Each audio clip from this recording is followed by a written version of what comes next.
La exposición que presentamos en estos días en el Torreón de Lozoya, desde el 16 de julio al 22 de agosto, está dedicada a uno de los pintores más importantes de la que se da en llamar la generación del 98.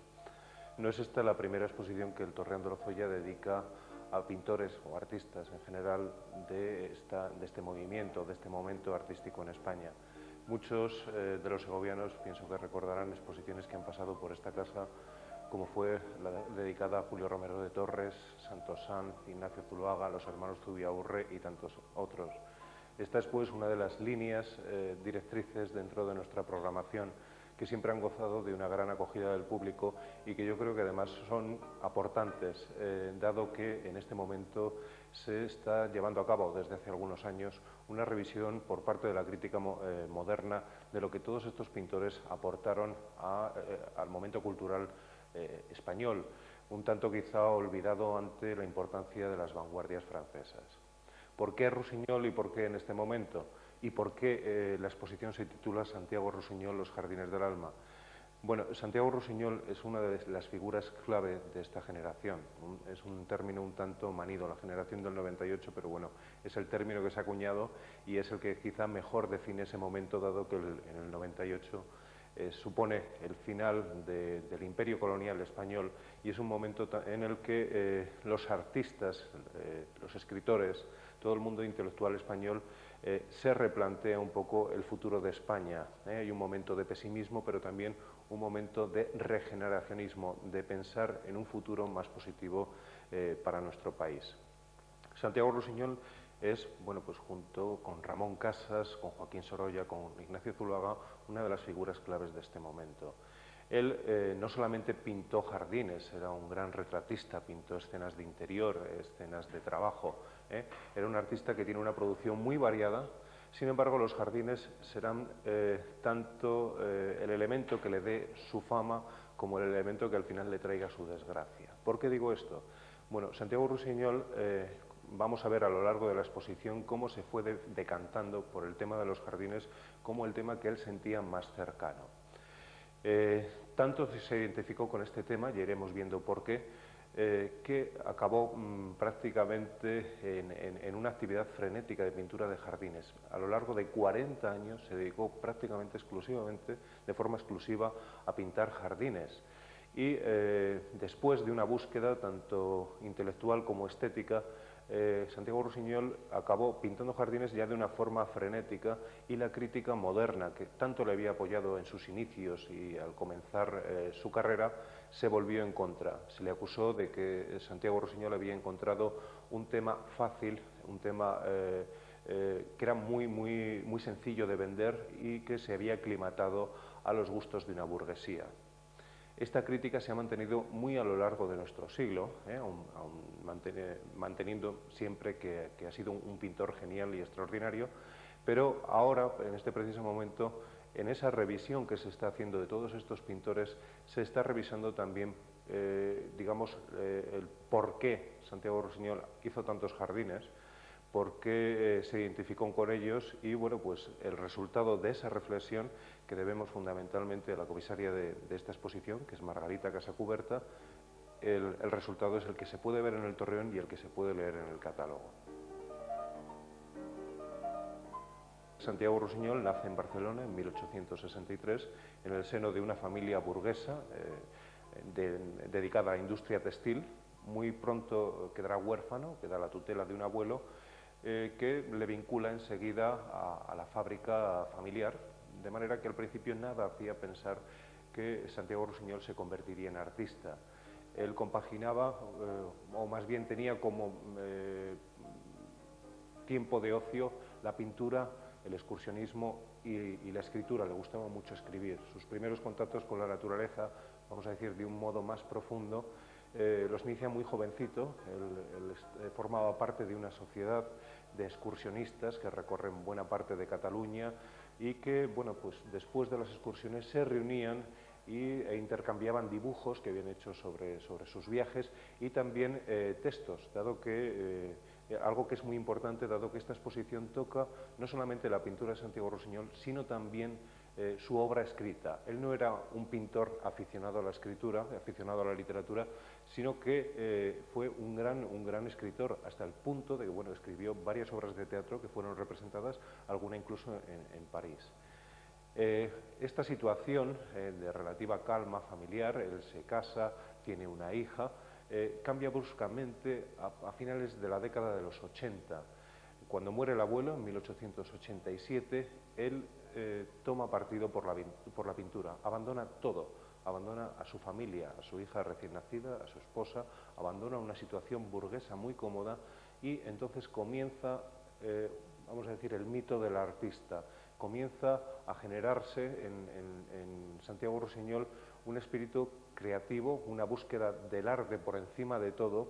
Santiago Rusiñol comienza a fraguar la imagen que tenemos del artista moderno, de un artista que abandona cualquier, vamos a decir, punto terrenal, que su búsqueda es una búsqueda absolutamente intelectual, espiritual, y lo deja todo y empieza a dedicarse a la pintura de una forma profesional. Él convierte una afición en una búsqueda intelectual.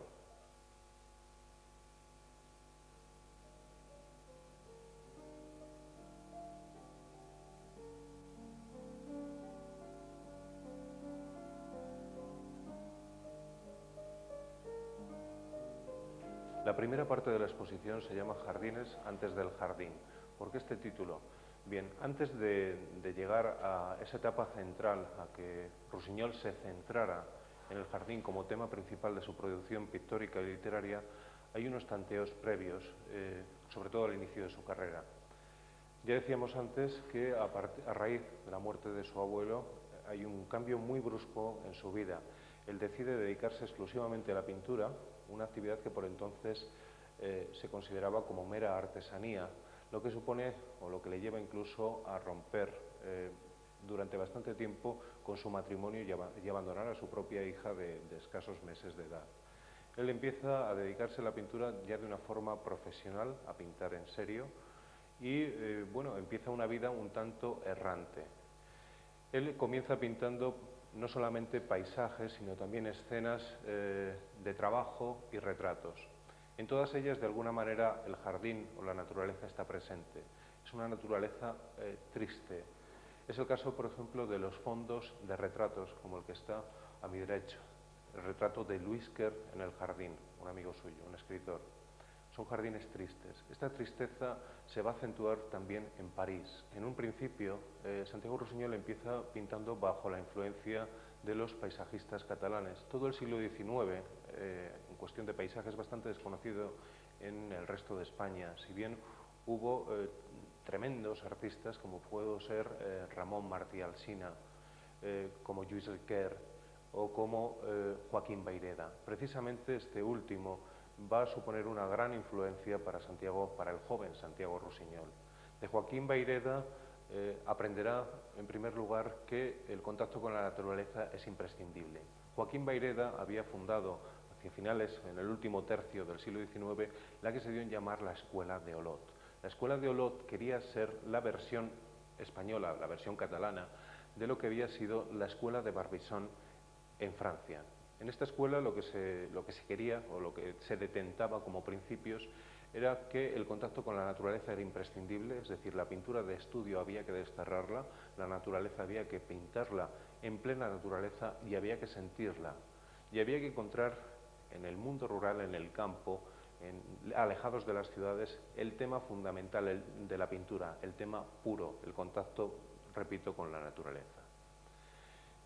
Hacia 1889, este contacto con la naturaleza, este desprecio por los temas grandilocuentes, va a continuar en la pintura de Santiago Rusiñol, sobre todo a raíz de su primer viaje a París, el primero de muchos viajes. París era la meca del arte, era el lugar donde se estaba produciendo una renovación en la pintura que copiaba la realidad pura y dura ya no tenía sentido, puesto que mismamente la fotografía suponía ya una forma instantánea de plasmar la realidad, de quedarse con la superficie.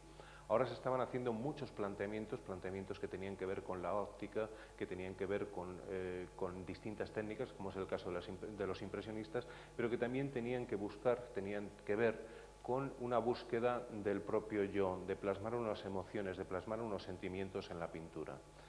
La producción de Santiago Rusiñol en París está planteada dentro de los colores fríos, dentro de los colores grises, muy en boca entonces. Eran colores que transmitían un sentimiento de tristeza muy cercano al verdadero yo de Santiago Rusiñol. En Santiago Rusiñol podríamos decir que hay dos personalidades. Una, la exterior, la externa, la que todo el mundo conocía, de un hombre preocupado por el arte, de un intelectual que participa en tertulias, que monta obras de teatro, que escribe continuamente en La Vanguardia, y otro yo íntimo, más personal, que sufre las contradicciones que tiene cualquier ser humano, que sabe que ha dejado mucho atrás, entre otros un matrimonio, entre otras cosas una hija, y que bueno, pues está luchando precisamente por sus principios. Entre esas dos contradicciones, entre ese frío que encuentra en París, esa desolación, el ánimo por convertirse en un verdadero pintor y en un pintor reconocido, que entonces no lo era. La pintura de Santiago Rusiñol chocaba con el gusto burgués, precisamente por haber huido de los temas grandilocuentes y haberse refugiado en lo cotidiano. Todo eso hace que Santiago Rusiñol esté pasando por unas contradicciones y un momento personal difícil. Todo esto se ve en esta primera parte de la muestra.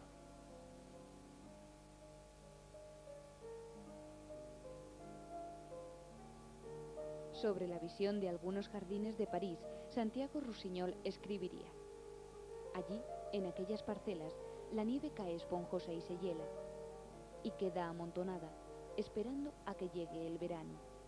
Este llega traspasando la primavera, y de un soplo hiere las pobres plantas brotadas.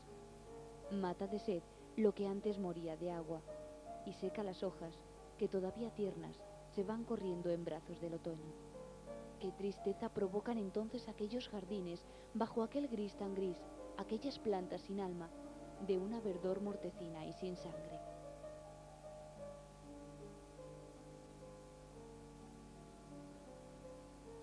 Dentro de esta segunda parte que estamos dedicando a los jardines, antes del jardín, hay dos momentos muy interesantes en ese irse centrando en el camino del jardín.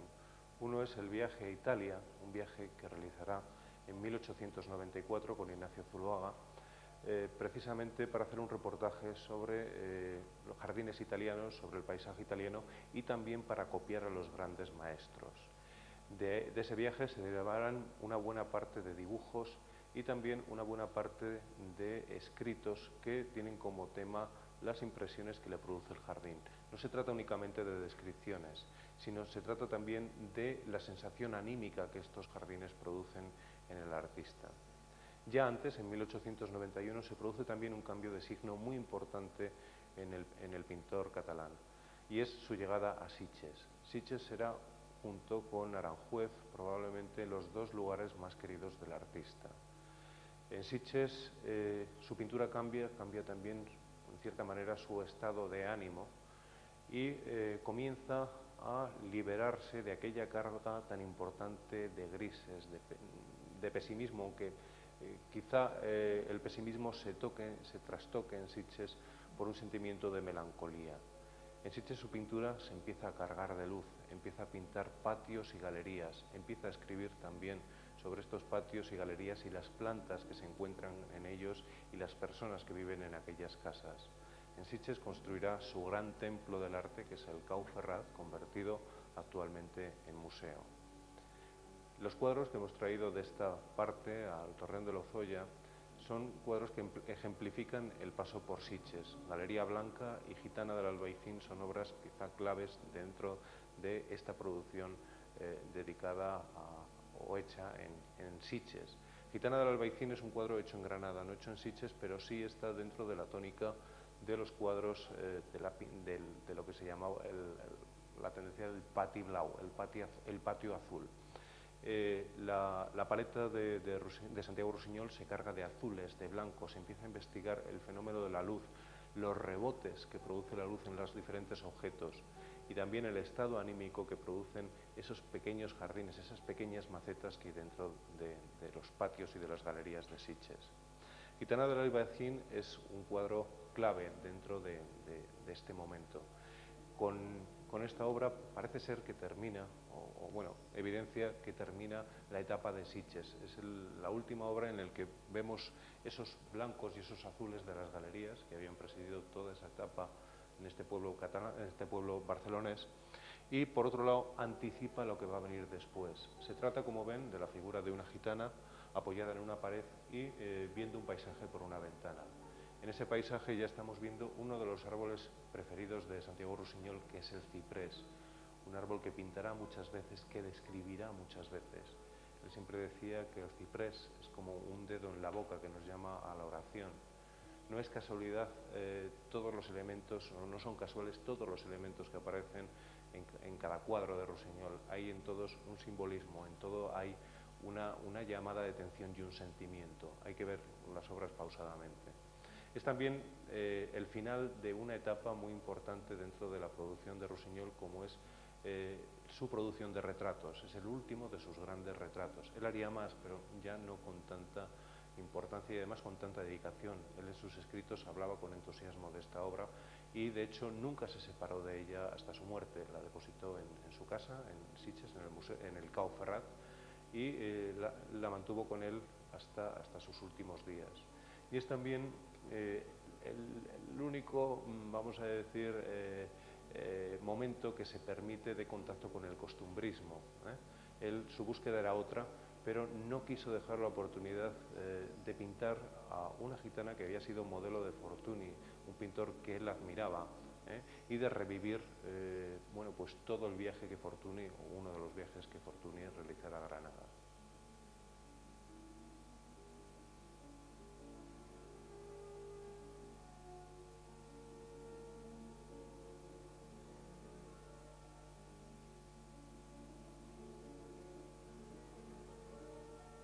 ...1895 es un año clave dentro de la producción de Santiago Rusiñol y dentro de su propia vida. En ese año, en principio por cuestiones puramente literarias, viaja a Granada, pensando en escribir parte de un libro y también en escribir una serie de artículos destinados a la vanguardia. Allí se encontrará con todo un mundo de jardín que le va a impresionar. De hecho, allí pinta el último cuadro que hemos comentado, La gitana del Albaicín, y empieza a tomar cada vez contacto más con los jardines. Pintará el Jardín de los Jardines, que es el Generalife, y pintará muchos otros. Ese contacto con el jardín va a acabar por centrar su obra. En estos momentos llega a la segunda, o estamos ya en la segunda parte de la exposición, el jardín abandonado. Ese es el tema central de la producción de Santiago Rusiñol. No es un jardín, a pesar de los colores tan vivos, a pesar de esa aparente felicidad que transmiten, no es un jardín alegre. Santiago Rusiñol en este momento está pasando por un estado anímico bastante complicado. Debido a una enfermedad, va a acabar siendo un adicto a la morfina, va a acabar con un espíritu un tanto atormentado. Y en los jardines no solamente por un lado va a encontrar paz y sosiego, sino también va a encontrar un elemento con el que se identifica. No es un jardín feliz, de hecho estaríamos hablando casi de la España negra. Esto que estoy diciendo puede sorprender viendo un cuadro tan luminoso como el que tengo detrás de mí.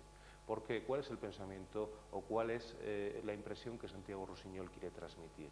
En este momento lo que está pintando, o los jardines que él va a pintar en Granada, que vendrá también a La Granja, vendrá a Aranjuez, son jardines muy ordenados, pero son jardines por los que ha pasado el tiempo, jardines normalmente, bueno, pues en muchos casos barrocos, hechos en los siglos XVII, XVIII, pero jardines en los cuales la mano del hombre, el primer diseño, se ha terminado.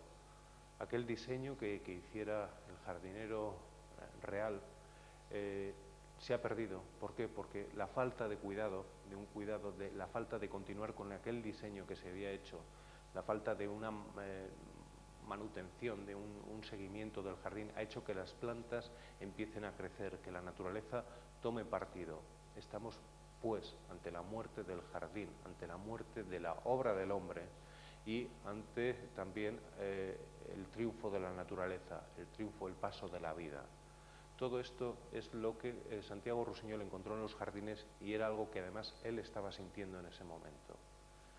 Todos estos cuadros pertenecen a Granada, pertenecen a Sitges y vamos a continuar viendo obras de Santiago Rusiñol. No les dejemos solos, soñadores de la tierra, a los jardines abandonados. Id, antes de que se borren los últimos recuerdos que anidan allí, antes de que los árboles se mueran y las glorietas se derrumben, antes de que caigan los mármoles y de que la hiedra cubra las piedras, antes de que los pájaros se vayan y de que las aves de la noche entren allí. Id, mientras los cipreses estén aún de pie y los bojes alineados, mientras se puedan leer los nombres grabados de las parejas sobre las cortezas de los árboles, mientras sean ruinas vivas y oasis de poesía.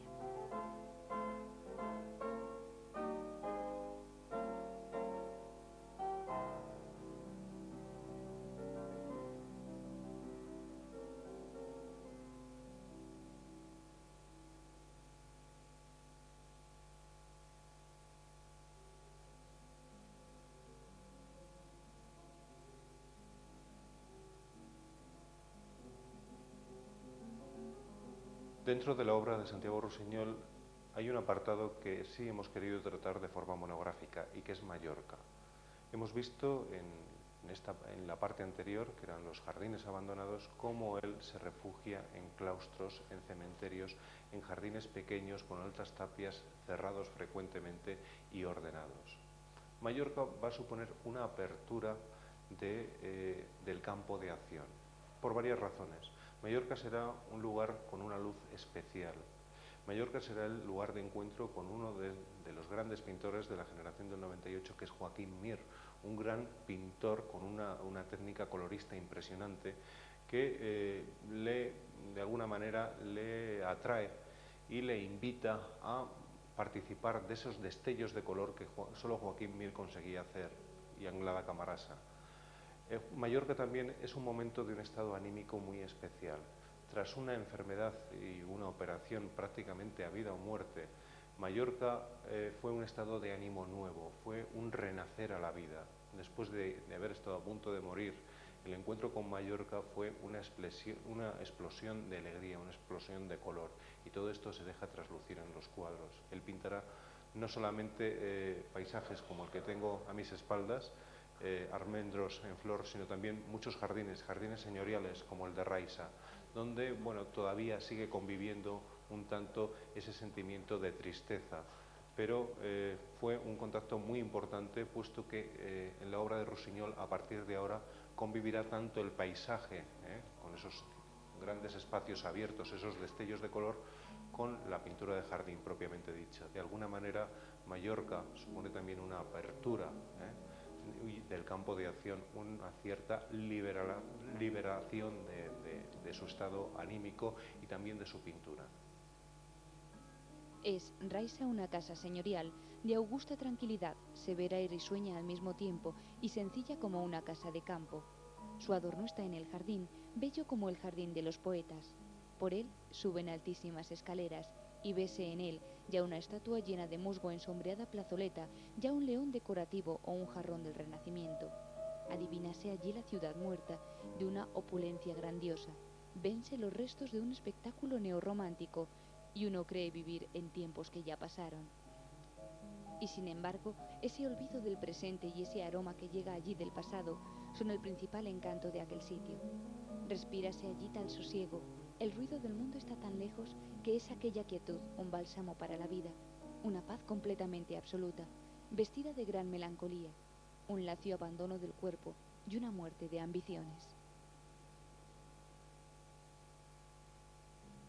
Todas las pinturas realizadas en esa etapa que hemos llamado del jardín abandonado, que le llevarían a recorrer La Granja, Aranjuez, Granada y muchos jardines de España, se expondrían en 1899 en París, con un notabilísimo éxito. Él notó que a raíz de esos jardines que se exponían en París, las críticas ya no eran meras reseñas, como había ocurrido antes en exposiciones anteriores que había realizado en la capital francesa.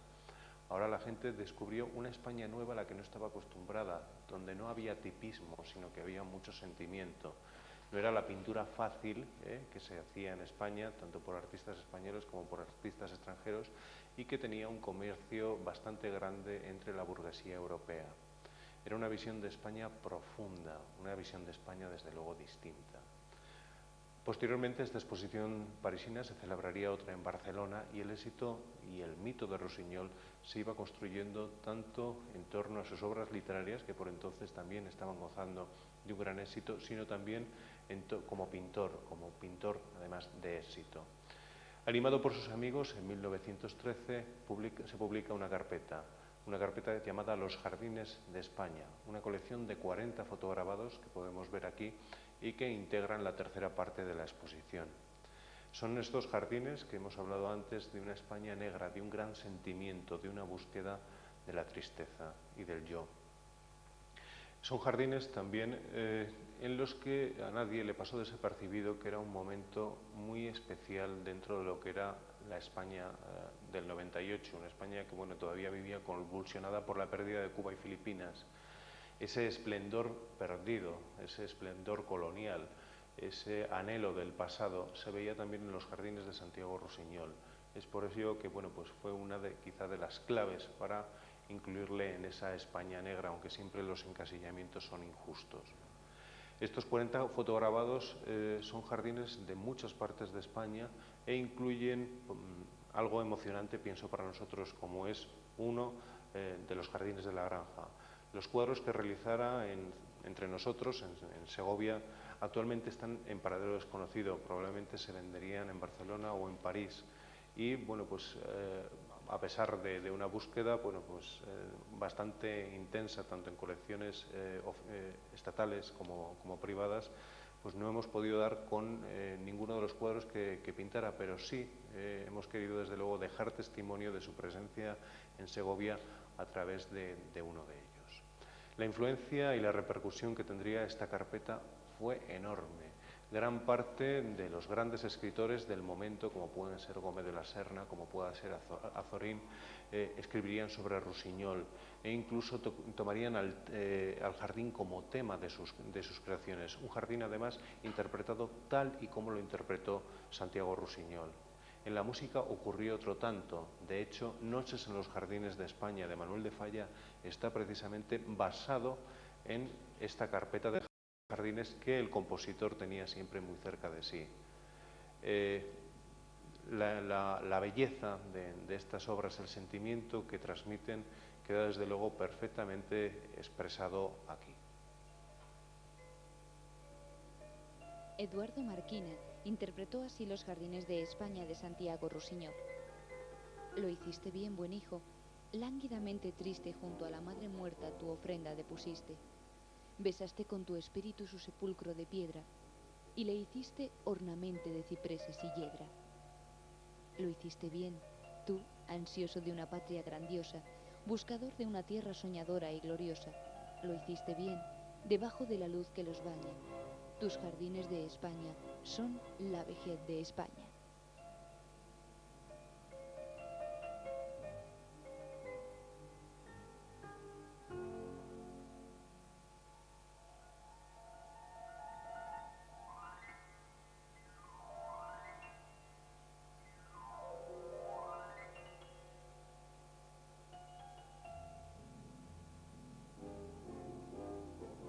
La última parte de la exposición son los jardines del alma. A través de este recorrido hemos visto cómo Santiago Rossinyol se identificaba perfectamente con los jardines. Encontró su otro yo, su espejo, en ese campo, en esa naturaleza, en ese esplendor perdido. Era lo que anímicamente más se acercaba a lo que él sentía, a su situación personal, a su vida. Él intentó unificar todas las artes, que todas las artes estuvieran al servicio del espíritu. De ahí que sus escritos, sus fiestas modernistas en Sitges, en las que hacía compaginar la pintura, la escultura, la música y el teatro, su producción literaria, todo fue una búsqueda de su propio yo, la respuesta a sus preguntas y un poco la plasmación también de sus contradicciones. A partir de la primera década de nuestro siglo, entra ya en un cierto paroxismo. Hay una actividad frenética por pintar el jardín. Jardines que caen en una cierta similitud, en una similitud bastante grande en cuanto a composición. Son jardines que normalmente tienen su punto de fuga en el centro del cuadro, donde coloca un elemento que nos llame la atención, una fuente, un tiesto, un jarrón, una escultura. La luz la utiliza un poco al libre albedrío. Él no, hemos dicho que no copia la superficie de la realidad, sino que la utiliza precisamente para expresar un sentimiento.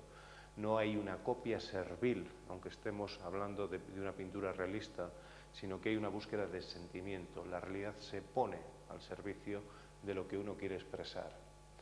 Toda la similitud de sus cuadros, la repetición de los temas que le llevan a viajar frenéticamente por toda España pintando jardines, junto con un éxito ya en el mercado, se convierte en un pintor y en un escritor muy famoso, que vende mucho, que exporta incluso a América, hace que la crítica que apoya a los movimientos más avanzados dentro de lo que serían las vanguardias de nuestro siglo se vuelva en contra de Santiago Rusiñol.